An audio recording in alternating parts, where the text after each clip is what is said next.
Hi friends, வணக்கம் and welcome to TN info news channel. இன்றைக்கி நம்ம சேனலில் எதை பற்றி பார்க்க போகிறோன்னு பார்த்தீங்கன்னா, வங்கி கணக்கு வச்சிருக்கிறவங்களுக்கு எல்லாருக்குமே மினிமம் பேலன்ஸ் சம்மந்தமாக RBI Reserve Bank of India மகிழ்ச்சியான 2 செய்திகளை வெளியிட்டிருக்கு. அது சம்மந்தமாக தான் இன்றைக்கி இந்த வீடியோவில் டீட்டெயிலான இன்ஃபர்மேஷனாக பார்க்க போகிறோம். நிறைய பேர் பார்த்தீங்கன்னா பேங்க் அக்கௌண்ட் 1லேருந்து ஒரு 3-4 பேங்க் அக்கௌண்ட் கூட வச்சுருப்பீங்க. ஒரு பேங்க் அக்கௌண்ட்லேயே பார்த்தீங்கன்னா மினிமம் பேலன்ஸ் மெயின்டைன் பண்ணுறதுன்றது ஒரு மிகப்பெரிய கடினமான செயல் அப்படின்னே சொல்லலாம். நிறைய பேர் பார்த்தீங்கன்னா மினிமம் பேலன்ஸ் மெயின்டைன் பண்ணாத காரணத்தினால அந்தந்த பிரைவேட் பேங்க் மற்றும் State Bank of India, Indian Bank, இது போல் நிறைய பேங்க், கவர்மெண்ட் பேங்க் கூட சொல்லலாம். இது போல் நிறைய பேங்க்கில் பார்த்தீங்கன்னா உங்களுக்கு மினிமம் மெயின்டெனன்ஸ் சார்ஜஸ் பிடிப்பாங்க. இதுக்கு மகிழ்ச்சியான செய்தியாக பார்த்தீங்கன்னா மக்களுக்கு தெரிவிக்கும் வகையில் ஆர்பிஐ ஒரு சூப்பரான இன்ஃபர்மேஷன் கொடுத்துருக்காங்க. அதை டீட்டெயிலாக பார்க்கறதுக்கு முன்னாடி இந்த வீடியோவை லைக் பண்ணிவிட்டு இன்ன வரைக்கும் நம்ம சேனலை சப்ஸ்கிரைப் பண்ணாத இருந்தீங்கன்னா சப்ஸ்கிரைப் பண்ணி பெல் ஐக்கானை கிளிக் பண்ணி ஆளுன்ற ஆப்ஷனை செட் பண்ணி வச்சுக்கோங்க. ஓகே ஃப்ரெண்ட்ஸ், வாங்க வீடியோக்குள்ளே போகலாம். பேங்க் அக்கௌண்ட் பொறுத்த அளவுக்கு பார்த்தீங்கன்னா மினிமம் பேலன்ஸ்ன்றது ஒரு முக்கியமான நோட்டிஃபிகேஷன் அப்படின்னே சொல்லலாம். நீங்கள் மெயின்டைன் பண்ண வராத அக்கௌண்ட்டாக இருந்ததுன்னா கண்டிப்பாக பேங்க் சைடில் மினிமம் பேலன்ஸ் அப்படின்றத பிடித்தம் செய்கிறாங்க.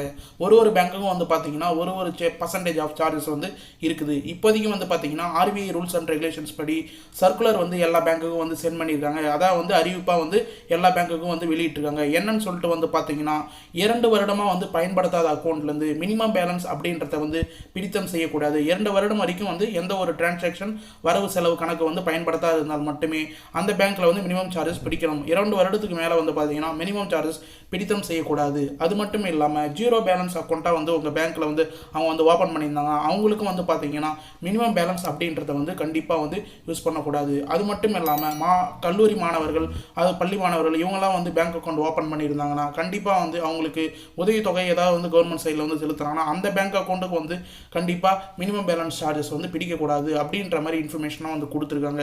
இது ஃபுல்லாக பார்த்தீங்கன்னா எல்லா பேங்க் அக்கௌண்ட்டுக்கு சர்க்குலராக நோட்டிஃபிகேஷனாக அனுப்பிச்சின்னு வராங்க ஆர்பிஐ அப்படின்னே சொல்லலாம். இதுக்கான இன்ஃபர்மேஷன் எல்லாமே ஸ்டெப் பை ஸ்டெப்பாக இதுக்கு மேலே எல்லா பேங்க் அக்கௌண்ட்லேயும் எடுக்க போகிறாங்க. அதனால் பார்த்தீங்கன்னா நீங்கள் பேங்க் அக்கௌண்ட் ஓப்பன் பண்ணும்போது மினிமம் பேலன்ஸ் மெயின்டைன் பண்ணுற ஜீரோ பேலன்ஸ் அக்கௌண்ட்டாக கண்டிப்பாக ஓப்பன் பண்ணுங்கள். நீங்கள் ஜீரோ பேலன்ஸ் அக்கௌண்ட் ஓப்பன் பண்ணிங்கன்னா ஒரு 1000 ரூபாய் 500 ரூபா நீங்கள் போட்டு வச்சிருந்தாலும் அதை உங்களுக்கு சார்ஜஸாக பிடிக்கும் செய்ய மாட்டாங்க. மினிமம் பேலன்ஸ் பொறுத்த அளவுக்கு நீங்கள் ஒரு 1000 ரூபாய் 500 ரூபாய் மெயின்டைன் பண்ண வரீங்க, இல்லை அக்கௌண்ட்டில் வச்சுன்னு வரீங்கன்னா உங்களுக்கு அதிலிருந்து சார்ஜஸ் எடுத்துட்டாங்கன்னா கண்டிப்பாக நீங்கள் ஏடிஎம்மில் எடுக்க போகும்போது அந்த பணம் உங்களுடைய பேங்க் அக்கௌண்ட்டில் இருக்காது அப்படின்னு நான் தெரிவிச்சுக்கிறேன். இப்போ இதை ஃபுல்லாக தடுக்கும் விதத்தில் இந்த 2 வருஷத்துக்கு பார்த்தீங்கன்னா பயன்படுத்தாத அக்கௌண்ட் எல்லாமே இன்ஆக்டிவ் அக்கௌண்ட்டாக கருதப்பட வேண்டும் அப்படின்றது ஆர்பிஐ தெளிவாக இன்ஃபர்மேஷனாக கொடுத்துருக்காங்க. இன்ஆக்டிவ் அக்கௌண்ட்லேருந்து கண்டிப்பாக சார்ஜஸ் பிடித்தம் செய்யக்கூடாது. எந்த ஒரு பேங்க் அக்கௌண்ட் ஆனாலும் 2 வருடம் செயல்படாத இருந்ததுன்னா கண்டிப்பாக சார்ஜஸ் பிடித்தம் செய்வாங்க. 2 வருடத்துக்கு மேலே சார்ஜஸ் பிடித்தம் செய்யக்கூடாது அப்படின்னு நோட்டிஃபிகேஷன் ஆர்பிஐ சைட்லேருந்து அனுப்பிச்சிருக்காங்க. ஓகே ஃப்ரெண்ட்ஸ், இது போல் நியூஸ்களை நீங்கள் உடனுக்குடன் தெரியணும்னா கண்டிப்பாக நம்மளுடைய டிஎன் இன்ஃபோ நியூஸ் சேனலை சப்ஸ்கிரைப் பண்ணி வாட்ச் பண்ணுவாங்க. அது மட்டும் இல்லாமல் இந்த வீடியோக்கு லைக் பண்ணிக்கிங்க. தேங்க்ஸ் ஃபார் வாட்சிங் ஃப்ரெண்ட்ஸ்.